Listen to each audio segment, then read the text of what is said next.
शैलेंद्र हमारे साथ बने रहे। We have some more breaking inputs on this story. Union minister and LJPRV chief Chirag Paswan reflected on the rise of his party, saying that it had now reached the stage where his father Ram Vilas Paswan once envisioned.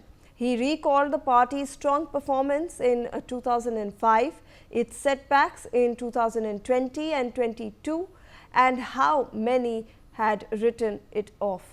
He said that he refused to accept defeat and worked to rebuild the organization. He noted that the NDA trusted LJPRV in 2024 by giving it 5 Lok Sabha seats, all of which was won by them, and later allotted 29 seats in the assembly. Let's in fact listen into what he has said.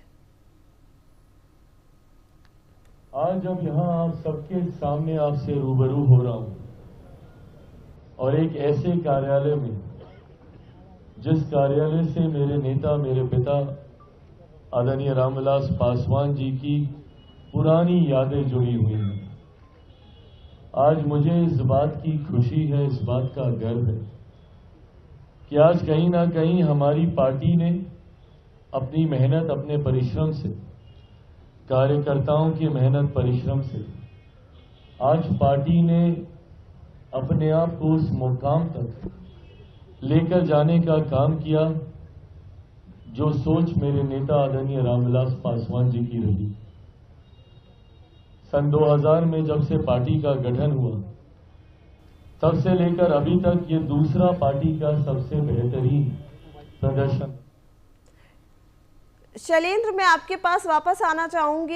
ये चिराग पासवान ने जो बयान दिया है, obviously हमने देखा कि assembly elections में भी उनकी पार्टी ने बहुत ही अच्छा परफॉर्मेंस दिया और अब वो कह रहे हैं कि वो जो पार्टी है उनकी वो एक ऐसे स्टेज पे पहुंच रही है जो उनके पिताजी ने जो एक एम देखा था, एक फोकस रखा था, वहाँ पर अब वो पार्टी धीरे धीरे मेहनत के थ्रू वहाँ तक पहुँच रही है। शैलेंद्र जी बिल्कुल, देखिए ये दूसरा जैसे वो कह रहे हैं कि बेस्ट परफॉर्मेंस है जब से पार्टी का गठन हुआ है। हम लोगों ने देखा था 2005, यानी 2005 को कहा जाता है कि टर्निंग ईयर था, टर्निंग पॉइंट था, लेकिन उस समय रामविलास पासवान सर्वेसर्वा होते थे और फरवरी में चुनाव हुए थे और उस चुनाव में ये हुआ था कि एलजेपी के पास 20 से ज्यादा सीटें आई थी और साफ तौर पे अभी 19 सीटें हैं। 20 से ज्यादा सीटों को लेकर रामविलास पासवान ने कहा था, मैं किंग मेकर हूं, सत्ता की चाबी मेरे पास है। और उस ऐलान को हम लोगों ने भी सुना था किस तरह से फिर सरकार नहीं बन पाई, जो सरकार बनी थी वो चल नहीं पाई थी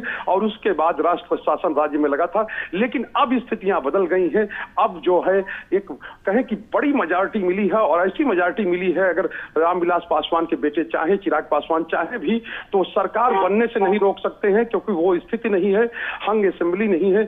और एक कहें कि पूर्ण बहुमत की सरकार जो बनी है, एक कहें कि आंधी वाली सरकार की, उसके पक्ष में इतने वोट और इतनी सीटें उसको मिली है कि वो सरकार काम कर सकती है। और साफ तौर पे है, ऐसे में वो मुख्यमंत्री नीतीश कुमार से मिलते हैं और मिलने में जाहिर सी बात है वो धन्यवाद तो देते ही हैं कि जिस तरह से रिजल्ट आया उसको लेकर धन्यवाद देते। दूसरी बात ये है, चूंकि सरकार का गठन होना है और जो पार्टियों के एमएलए हैं उनको 2 दिन का समय दिया गया है, यानी एनडीए के एमएलए हैं उनको 2 दिन का समय दिया गया है, आज और कल, यानी कि आज 15 और 16 का ये, और ये कहा जा रहा है 17 से, या हो सकता है कल भी 16 तारीख को भी कल शाम तक बैठकें कुछ शुरू हों, यानी विधायक दल की बैठकें शुरू हों और उसके बाद जो है वह सरकार गठन की पूरी प्रक्रिया जो शुरू होगी।